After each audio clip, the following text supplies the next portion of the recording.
name is Stephanie Shark. I'm an assistant special agent in charge in FBI Portland. I am joined today by Assistant United States Attorney Nathan Levarchik, Klamath Falls Police Captain Rob Reynolds, and John Casalino, Assistant Attorney General for the Oregon Department of Justice. Although law enforcement daily combats violence and tragedy, some cases alarm even the most seasoned investigators, particularly when shocking details are revealed and we see that there may be multiple unknown victims. The case we are here to announce today, uncovered in Klamath Falls, Oregon, is that kind of case. And while the alleged perpetrator is already in federal custody, the disturbing evidence uncovered to date points to an individual's ongoing and escalating pattern of violence targeting women in multiple states throughout the country. When police responded to a 911 call in Klamath Falls, Oregon on July 15th, they discovered a makeshift cinder block cell with a metal door and a singular light bulb above for light in a residential garage, and a woman who bravely escaped her terrifying circumstances. Sadly, we believe there are more victims, as well as persons out there who might have vital information relevant to our ongoing investigation. We are seeking the public's assistance to help us spread the word about this case in the hopes of reaching all of those people. Let me tell you more about our subject. 29-year-old Nagasi Zuberi is also known by several aliases. One is Sakima, another is Justin Haichi, and another Justin Kawasi. He is currently in federal custody for alleged interstate kidnapping after a Seattle woman escaped his home in Klamath Falls, more than 450 miles away from where she initially met him. Thereafter, she alleges she was kidnapped, shackled, sexually assaulted, and locked in this makeshift cell. According to the complaint, the woman fought for her life, beating the doors and the walls of this cell with bloodied hands. Through her perseverance, she broke free and waved down a passing motorist, asking for their help to call 911. The victim's focus, actions, and her will to survive triggered a law enforcement response that may have actually saved many other women from a similar nightmare. Through quick and decisive law enforcement action across many local, state, and federal agencies, we were able to get Zuberi into custody in Reno, Nevada the following day. Klamath Falls Police Captain Rob Reynolds will now speak more about what happened that weekend in July, how the victim escaped, and the impact to his community.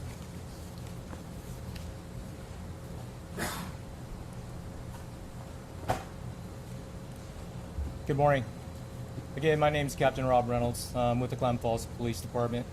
On the day in question, our investigators had made contact with the victim, and what happened was we learned that she was from Seattle, Washington, and that she had been abducted up there. The suspect had transported her down to Klamath Falls, Oregon, which is probably about a 7-hour drive from Seattle, give or take. And during that time, she was also sexually assaulted.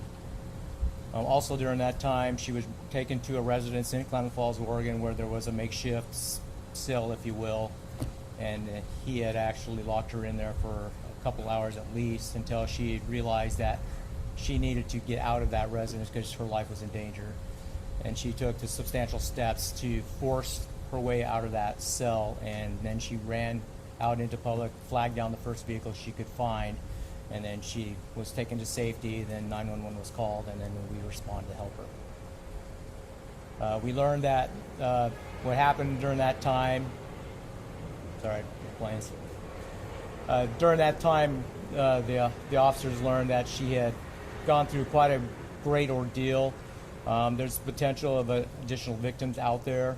We're asking today for people to come forward that might have had contact with Mr. Zuberi during contact.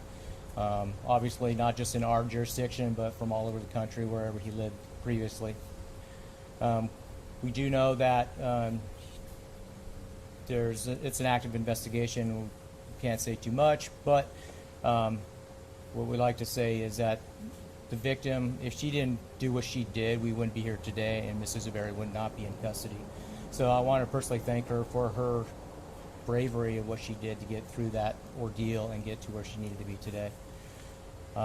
We do want to also let you know that there are also victim services that the FBI is going to be providing on their website, and that information will be provided to you shortly, and that we want to make sure that any additional victims come forward, that those services are going to be provided to them and they're going to be taken care of. And with that. Thank you, Captain.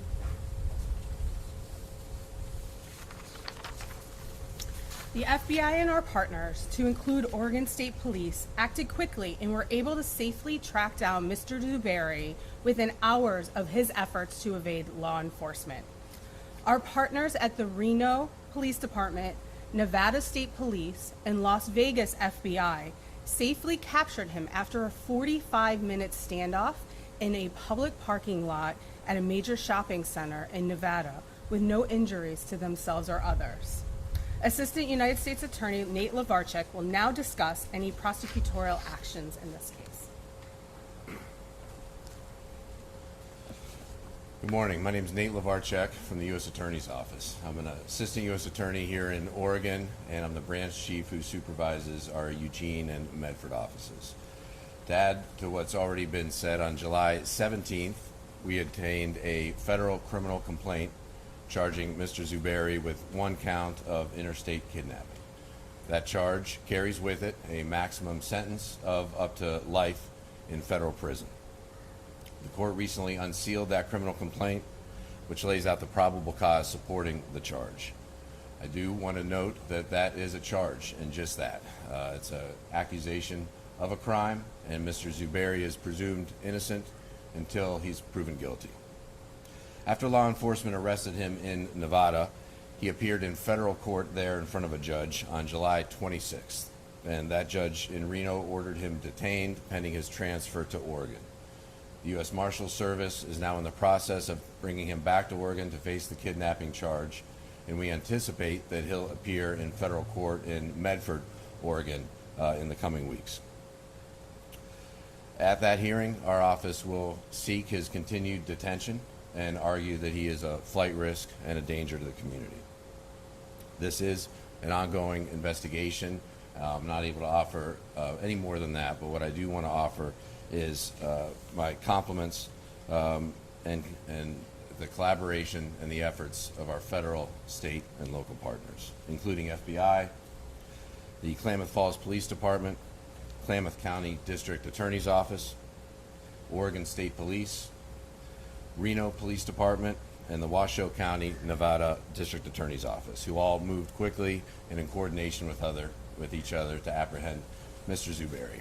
So with that, I'll hand it back to FBI ASAC Stephanie Shark. Thank you. Thank you. Our investigation has continued vigorously over the past 2 weeks since Zuberi's arrest, extending into multiple states where he resided from August 2016 and to the present. Those states include Washington, Oregon, California, Nevada, Utah, Colorado, New York, New Jersey, Alabama, and Florida. To date, Zuberi has been linked to at least 4 sexual assaults in 4 other states. We believe there may be more victims. Victims may know Zuberi by the name Sakima, and it is believed he may have used several different methods to gain control of his victims, to include drugging their drinks and impersonating a law enforcement officer. Today, the FBI has launched a Seeking Victims website to help us identify potential victims. If you believe you or someone you know has been a victim of or has any information about Zuberi, please visit the website fbi.gov/Sakima victims or call 1-800-CALL-FBI. At this time, I would like to turn it over to my colleague from the Oregon Attorney General's office for a few comments. Good morning, everyone. My name is John Castellino, and I'm Assistant Attorney General with the Oregon Department of Justice. Currently, the Klamath County District Attorney's Office is being managed by Attorney General Ellen Rosenblum, and I am managing it on her behalf. I'm thankful for the swift action of our federal partners. I'm also thankful for the directed and precise action of law enforcement in Klamath County. And it's our hope in this press conference today that you can help us identify additional victims who may have suffered similar fates to the victim in the federal case. Thank you.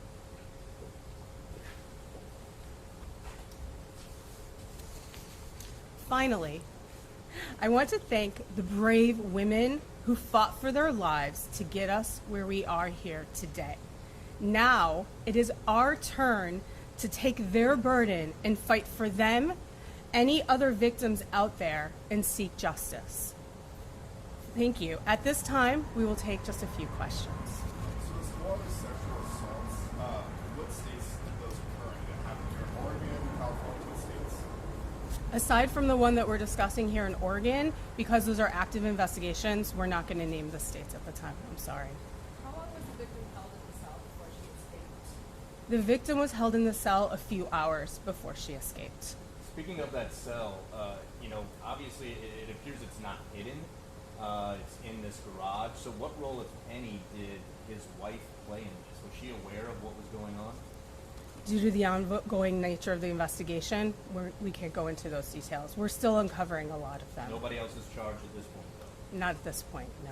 How is the victim doing? Have you heard anything about her condition? The victim is strong and courageous, and right now she is physically okay. And we are working with her through our Victim Services Department to make sure that she has whatever resources she needs to continue to be resilient. Have you already identified other victims at this time? Just the 4 that I mentioned, but we will not go into their names or locations right now. Have there been charges in those other 4 sex assaults? Not at this time. Who was the person that she flagged down when she managed to escape? We are not releasing that information right Can you now. talk about the injuries she sustained while trying to break out of this cell? Sure. For that, I'm going to defer to my colleague from the Klamath Falls Police Department. So the victim, when she was trying to escape the cell itself, she had repeatedly punched it with her own hands, and she had several lacerations along her knuckles from doing so. Do you know how long it took for her to escape? That I don't know. How was she able to get out? Was it locked? How was she? It was locked.